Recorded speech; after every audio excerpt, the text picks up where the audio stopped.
Hello, honoured Glueminati. This is a bit of exclusive content for you. This is a short story called Rivals from Dragon Magazine 343, published May 2006. It is by Richard Lee Byers, and it is a prequel to The Year of Rogue Dragons from his Forgotten Realms trilogy. By the time dawn tramped up from the docks into the village, the confrontation was already underway. Hands on the hilts of their knives or dangling cudgels, half a dozen locals surrounded a dwarf. Like Dawn himself, the latter was plainly a traveller laden with backpack and gear. Dawn had little experience with dwarves, but even he could see this particular specimen was unusual. The dwarf wore his hair long and cut his beard short. Both were a shining white, as was his fur tunic. His face, limbs, and bare feet were red, as if he'd suffered an agonizing sunburn. The dwarf held his harpoon reversed, ready to strike with the butt instead of the point. Evidently, he was cool-headed enough to realize it was a bad idea to kill one of the townsfolk, even in self-defense, lest the entire hamlet set on him. Dawn resolved to stay clear of the ugly scene. The Beast Lord knew he'd been reckless to come to Purplish Creek at all. It would be stupid indeed to compound his risk by antagonizing the natives. Besides, looking as he did, he'd encountered such hostility many a time.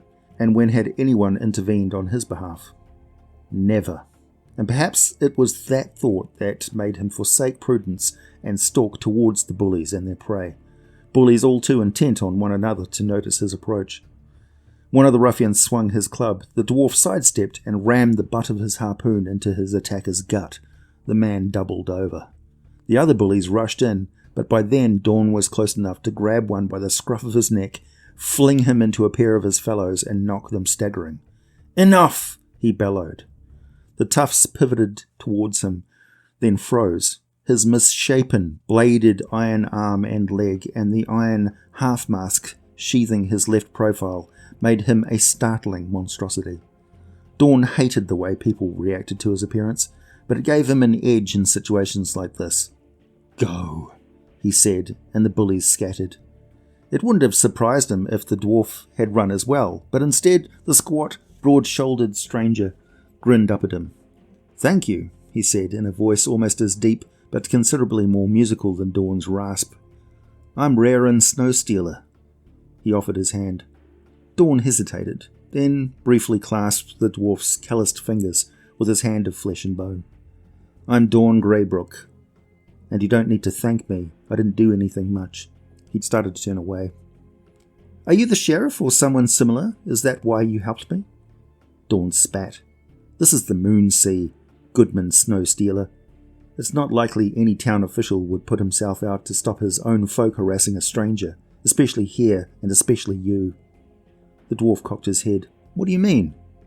"The city of Hillsfar controls this hamlet, and in Hillsfar they hate dwarves, halflings, everyone but humans. If you're smart, you'll steer clear. And if Dawn had any sense, he'd do the same." "Is it actually illegal for me to be here?" "Well, no. Not as far as I know." "Then I'll stay. I have business. Supposedly this village needs a hunter." "What?" Dawn felt stupid with surprise. "I journeyed here to earn that bounty." "Did you indeed? Then I have a proposal. Why don't we work together and split the gold?" "No, I don't need a partner." Rarin put away his smile and his tone cooled. "Suit yourself.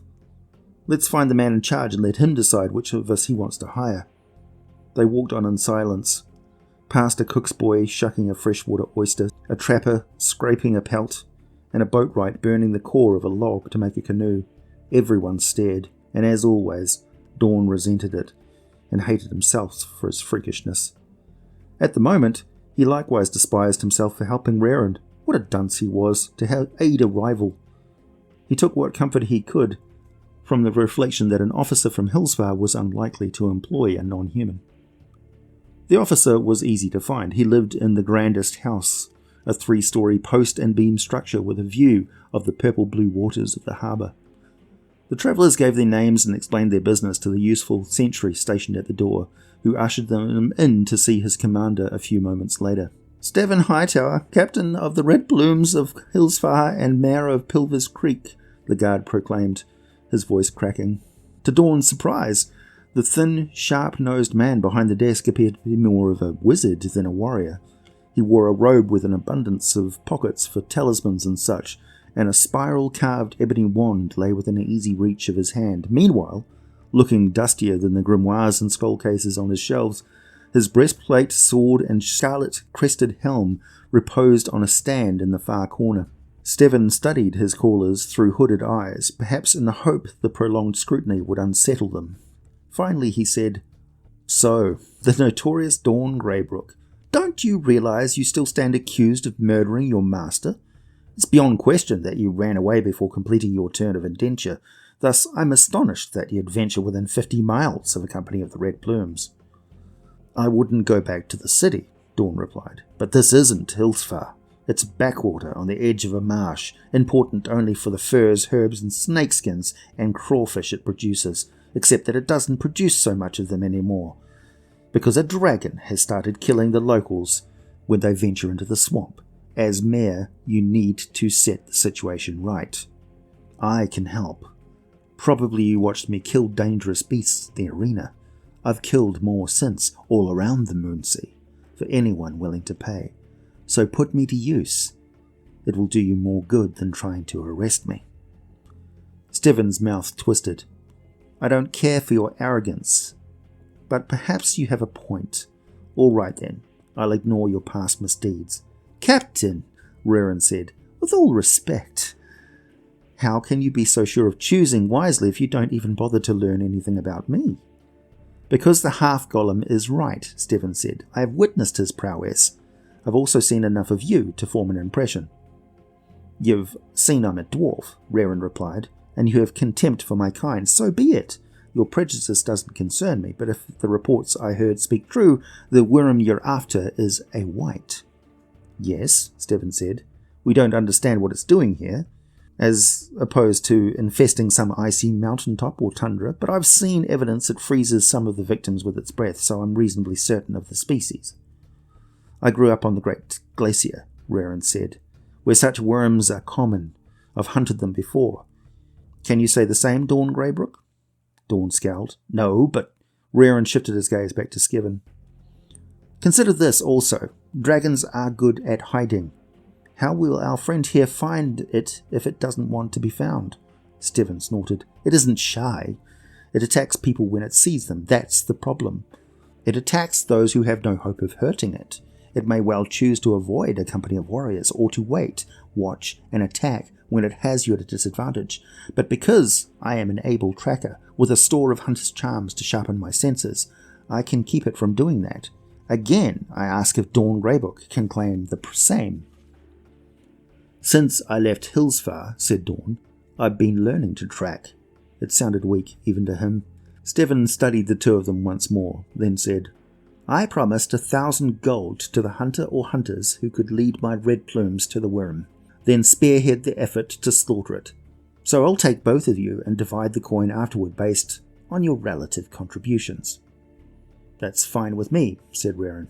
It wasn't fine with Dawn, but he too agreed to the arrangement.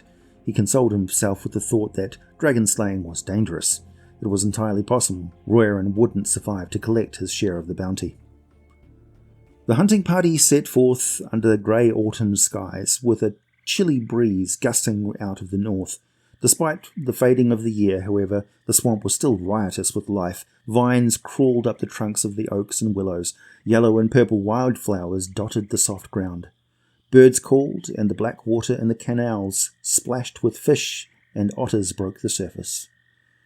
Dawn and Rerin prowled at the head of the column looking for sign. Next came Steven, treading gingerly as if he imagined he could traverse the marsh without getting mud on his boots and the hem of his robe. He'd donned his red-crested helm and sword, perhaps as a concession to military decorum, but dispensed with the body armour that might otherwise have hindered his spellcasting. Behind him trudged 30 men at arms, edgy and reluctant as well as they might be. From time to time they whispered and sniggered about the duo at the head, the hulking freak who was human on one side and iron on the other, and the squat little dwarf with his mane of white. It occurred to Dawn that he must look even stranger walking beside such a companion, and afterward he resented Rerin for that as well. If Rerin sensed Dawn's ill will, his manner didn't betray it. Instead, he pointed out bent blades of grass, scratches on bark, the way a crane croaking off to the west abruptly fell silent. Most of it had nothing to do with the dragon, but rather the comings and goings of ordinary animals. At first, Dawn didn't understand the point of such blather, but eventually it struck him. "You're trying to teach me," he said. "Why?" Rerin shrugged. "You said you wanted to learn to track. I thought that if I helped, I might make amends for horning in on your job. You wanted it all to yourself. Although I still don't understand why. Do you need all of Stevengold so badly?" No. Dawn realized he didn't quite know himself why he'd been so opposed to having Rerin around. The dwarf simply made him uncomfortable, as people often did when they pretended to disregard his deformities. He actually preferred overt horror and scorn. At least they were honest. "If you weren't desperate for money," Rerin asked, peering over a mossy log to check for snakes, then stepping across, "why are you here? I have an excuse. I'm new to the Moonsea. I didn't realize the men of Hillsfar hate my kind. But you knew. You're a fugitive from their justice." Dawn sought to evade the question by posing one of his own. "Why did you come to the Moonsea? I think you might be the first of your sort who ever did. I never heard of a dwarf like you before." Rerin smiled. "I hail from a place where all is ice, snow, and rock. But traders come sometimes with tales of green fields and forests and cities 100 times bigger than even our largest village. I grew curious to see them. Tell me this. Why does a city man like you choose hunting as his trade?" "Why not? Especially considering that the killing of beasts was the only thing he'd ever learned to do." The dwarf chuckled. "You're plainly averse to answering personal questions. Fair enough. We'll talk about the marsh and the task at hand. Look at that patch of moss." They found the tracks not long after, as Dawn peered down at the huge impressions, his iron fist clenched until the talons rasped on the palm. His heart hammered until Rerin said, "Not a dragon after all, then." Dawn felt as if someone had emptied a pail of cold water over him. "What?" "The toes are too thick in proportion to their length, and the claws are too blunt." Dawn's body clenched. He'd traversed the length of the Moonsea, risked associating with the red plumes, and if Rerin was right, all based on a false assumption. He ached to hit something. Steven advanced. A low-hanging branch snagged the dried horsehair crest of his helm and pulled it askew, and his mouth tightened in annoyance. "You say our quarry is not a worm? You're certain?" "Yes," Rerin replied. "But it is something big and serpent-ish. A Hydra. If it's freezing folk with its breath, a cryo-Hydra." Steven grunted. "Whatever it is, I need it killed, and I'm tired of wading aimlessly through the mire. Can you track the creature now?" "Yes," Rerin said. As they tracked onward, the dwarf glanced up at Dawn.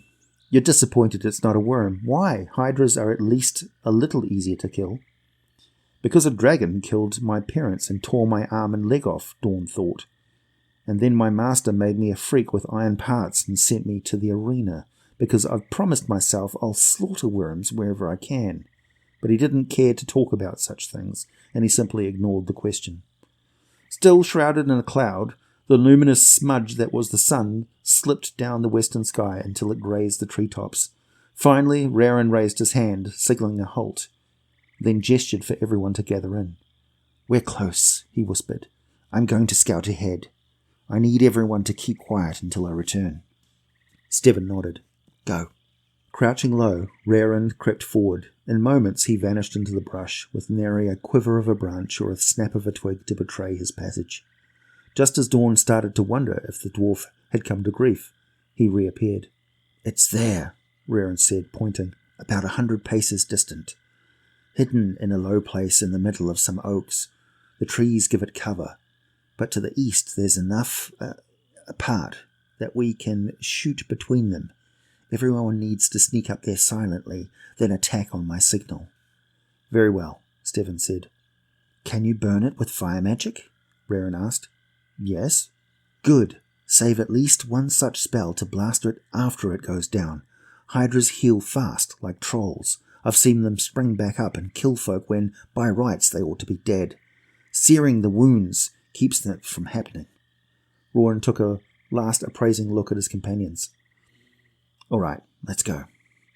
Dawn and the Red Plumes made more noise than Roran had skulking through the underbrush. Still, they managed to be reasonably quiet. They reached the eastern rim of the bowl in the earth without alerting the crier Hydra. Big as a peasant's cottage, the purplish reptile resembled a dragon, but with 5 wedge-shaped heads at the ends of as many serpentine necks. The creature did not possess any wings. It was a daunting sight, and would have been even more so, except that it gave a general impression of torpor. The beast lay on its belly with the heads drooping and its amber eyes nearly closed. Dawn wondered if it had recently gorged on some prodigious meal. Roran looked up and down the line, making sure everyone had an arrow nocked. "Shoot!" he bellowed. The volley droned through the air. Some of the shafts slammed into the Hydra's body, and some rebounded from its leathery hide. An instant later, Steven seared it with a bright, crackling bolt of lightning. The crier Hydra convulsed, then heaved itself to its feet, 5 heads hissing and roaring. Its jaws spread wide and spat jets of milky frost. Dawn twisted, caught one such stream on its all but impervious metal side, and suffered only a momentary chill. A red plume tried to duck behind a tree, but he was too slow. The cold seared him, and he dropped. "Keep shooting!" Roran yelled. Dawn did, all the while wondering what ailed the crier Hydra. The reptile was healing, but the process wasn't pushing the arrows out of its body or covering its lightning burns with new hide as quickly as he'd expected. Nor did it commence to charge up the incline with the speed he'd come to know and dread from the arena. Perhaps it wasn't just stuffed full of meat, but sick. Diseased or hale, however, it wasn't ready to fall down, so Dawn set aside his bow and drew his hand-and-a-half sword, just as Roran was readying his long-handled axe. It was their job to interpose themselves between the Hydra and their comrades, to engage it in close combat, while the wizard and red plume bowmen continued attacking at range. "Ready?" asked Roran. He looked and sounded calm as a stone. Dawn had to give him that. The half-golem answered with a nod, and they ran at the reptile. 2 of the Hydra's heads snapped forward, vomiting frost.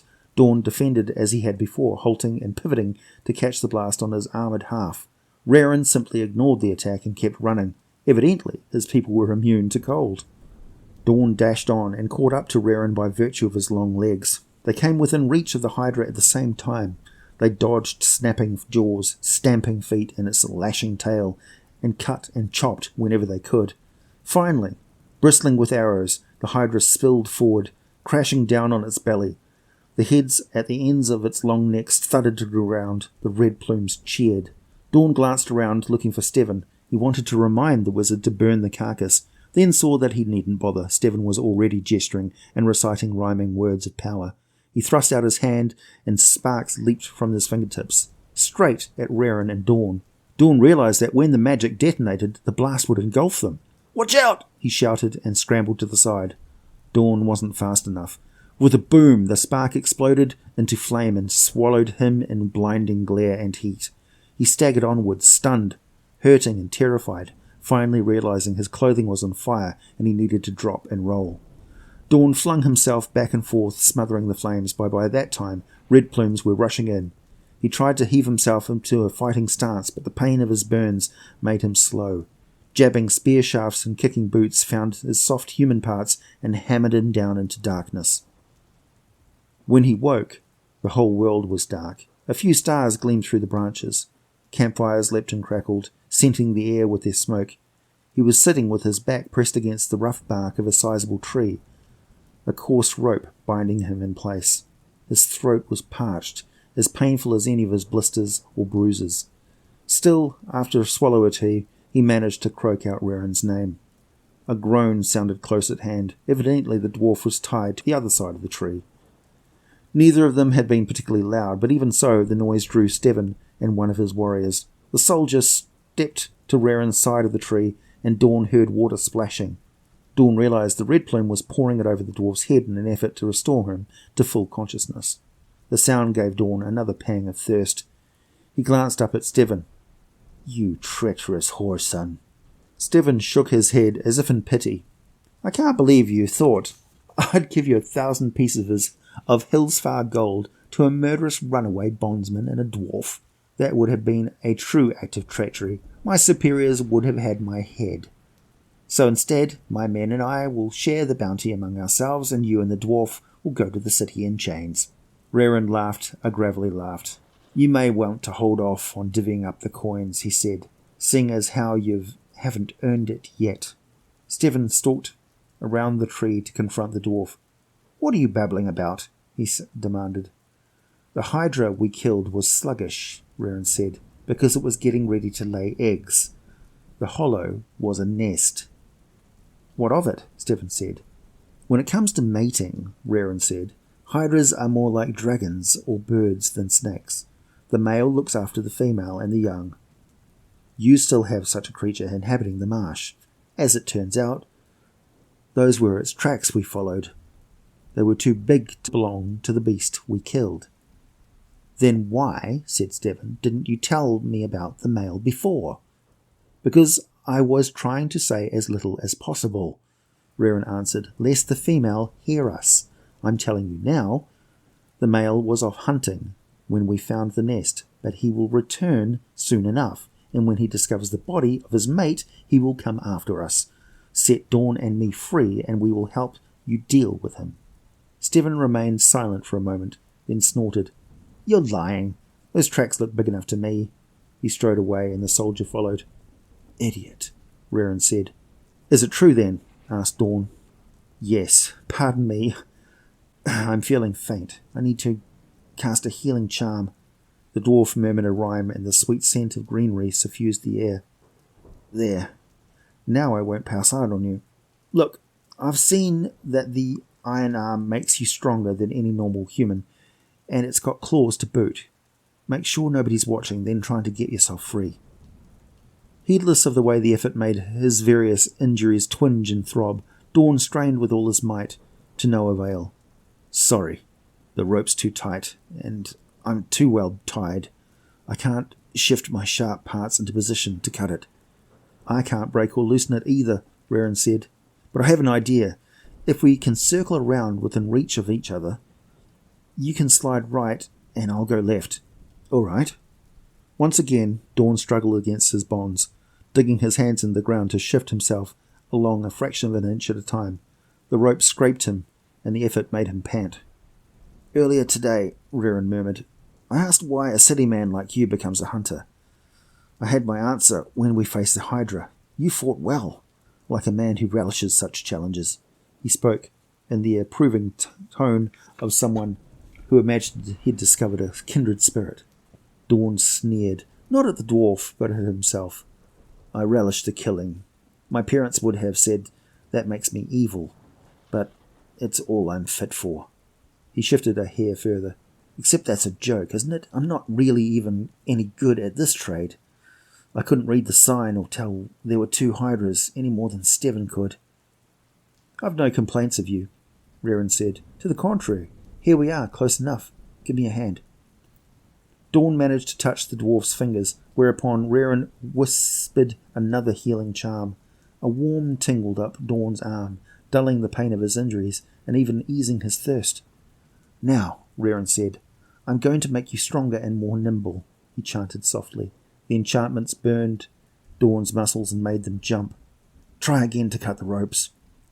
Dawn writhed, striving to lift his iron hand high enough to reach his bonds. He doubted that Rerin's spells had actually made his metal limbs stronger or more flexible, but by doing as much for his human side, that made it easier to squirm his entire body about, and finally he snagged the bottommost coil with the claw at the end of his thumb. He scratched until it parted. The next one was a little easier, and the one after that easier still. "Nicely done," Rerin said, casting about, making sure no one was noticing their freeing themselves. "Now all we have to do is sneak away. The red plumes won't be able to follow us through the marsh at night. Without a scout to guide them, they won't even dare to try." They rose from among the severed lengths of rope and skulked toward a black, tangled stand of trees. With every step, Dawn expected someone to shout at the prisoners were escaping, but no one did. It was dark, and, weary from the taxing march and the fight that followed, the red plumes were far from vigilant. Most were already snoring on their blankets. Thus Dawn and Rerin slipped into the trees without incident. Then a ghastly screeching, rising from several throats at once, knifed through the drone and murmur of the camp at their backs. Dawn spun about. He couldn't see in the dark like the dwarf, but in the firelight revealed that while he and Rerin had been sneaking towards one side of the camp, the male Hydra had crept on from the other. As Rerin had warned, the reptile was half again as large as its mate had been. With 7 heads instead of 5, it spewed blasts of frost, one of which extinguished a fire and froze the men huddled around it. Then it rushed into the centre of the encampment. Its serpentine heads struck in several directions at once, biting warriors to pieces or lifting them high, chewing them and swallowing them down. People started screaming and scurrying about. Lady Luck smiled on Rerin and me, thought Dawn. All we have to do is keep moving. The male won't come after us, not with all the red plumes to occupy it. And yet, although the Hydra wasn't a dragon, it was very like one. The filthy thing even had a breath weapon. He looked down at his companion. Those bastards betrayed us, he said, and the clods in the village are no better. We owe them nothing. I agree, Rerin said, but you and I are hunters, and we came here to measure ourselves against the quarry. I'm still game. Are you? It's crazy, said Dawn, but yes. They ran back into the camp, past wide-eyed, ashen-faced men, bolting the other way. Weapons, thought Dawn. He and Rerin needed weapons. He hadn't actually seen what had become of them, but he had noticed at which fire Steven had chosen to sup and spread his bedroll. Since the weapons constituted plunder, it seemed likely the captain had taken charge of them and kept them close at hand. He spied Steven and the weapons at the same time. The magician stood paralysed, gawking only at the Hydra. It would be the easiest thing in the world to kill him. Instead, Dawn grabbed Steven by the shoulders and shook him. "Fight!" he shouted. Steven blinked. "I already used my most powerful spells. I haven't had a chance to prepare new ones." "Rally your men," said Dawn. "Then use whatever magic you have left." He snatched up his sword, while Rerin retrieved his axe and harpoon, and they charged the Hydra. Dawn had to break stride twice to defend against the reptile's freezing spittle. As a result, Rerin reached the creature ahead of him. The dwarf dropped his harpoon on the ground, then chopped at the Hydra's foreleg with his axe. Jaws spread wide. One of the serpentine heads shot down at him. He yanked his weapon free, sidesteps, and cut into the reptile's neck. So far, so good, but Rerin didn't seem to notice another head snaking around to take him from behind. With his mismatched legs, Dawn wasn't a particularly fast runner, but he put on a final burst of speed, closed, gripped the hilt of his sword with both hands, and cut, all but severing the head. The Hydra shrieked, the injured neck flailed and flopped about, spraying blood. Rerin glanced around. "Thanks," he said. Dawn kept his armoured half turned towards Hydra, iron arm extended to block, claw and punch from the knuckle spikes, and then, when the reptile gave him an opening, he stepped through and cut with his sword, concentrating on whatever neck was within reach. It was a peculiarity of Hydras that it was easier to kill them by cutting off their heads as opposed to hammering stroke after stroke into the rapidly healing body. Rerin must have known it too, for he focused on the same targets. The problem was that the only way to shear through the thick, muscular necks and the vertebrae inside was to put all of one's weight and strength behind the blow, and that in turn made it difficult to recover. Dawn lopped off one head, but afterward lurched off balance, his human foot sliding in the mud. Another set of jaws lined with dagger fangs plunged down at him from above, and floundering, he couldn't pivot and come on guard in time to defend against them. Rerin scrambled to interpose himself between Dawn and the threat. He struck. His axe bit deep into the Hydra's snout. It shrieked and jerked back its injured portion. "Stay close," Rerin said, "so we can protect one another when we need to." He was right. As they fought on, arrows thumped into the Hydra's body, and Steven pierced it with darts of azure light. Perhaps the harassment was doing the creature some harm, but not enough to distract it from the foes directly in front of it. Dawn never again managed to decapitate the Hydra with a single blow, neither did Rerin, but 2 or 3 strokes could do it if they landed in the same place. One by one, the yellow-eyed head slammed to the ground. Cognizant only of the moment and the immediate threats and opportunities it presented, Dawn lost count of the fallen heads. In the end, it took him a moment to realize he'd severed the last of them, and that the reptile's knees were buckling. By that time, Rerin was running towards the harpoon he'd taken the trouble to retrieve, yet never bothered to use against the Hydra. He picked it up and threw it. The lance slammed into Steven's right shoulder and knocked him on his rump. "Let's see you cast spells when you can't flap your arms," panted Rerin. He raced towards the captain, and Dawn pounded after him. It all caught the remaining red plumes by surprise, and they were accordingly slow to react. It gave Dawn enough time to heave Steven on his feet and poise his claws by his throat. "I don't want to kill him," said Dawn, "but I will unless you lay down your bows." "You don't need to do this," said Steven, his voice thick with pain. "I gave you my word." "Keep it," said Rerin. "You've already shown us what your word is worth." He looked at the red plumes. "Don't fret about us. Take brands from the fire and char the stumps at the ends of the Hydra's necks, otherwise the heads will grow back." The soldiers looked at one another, then dropped their bows and scurried to do as the dwarf had suggested. After that, it was just a matter of holding Steven hostage until they collected the gold and embarked in Dawn's little sailboat. Once they were out of the bowshot of the shore and certain no other vessels were chasing after them, they set the wizard, bound and gagged, adrift in a canoe. Dawn turned to Rerin. "I'm headed for Thentia," he said, "but I'll take you wherever you want to go." Then they'd part, and he'd be alone again, he reminded himself.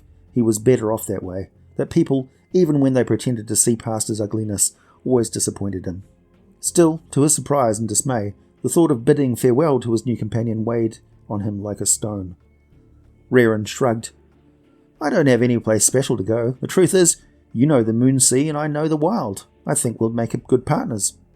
Dawn clenched the human side of his face to keep himself from grinning like a fool. "I suppose I could try it," he said. The end.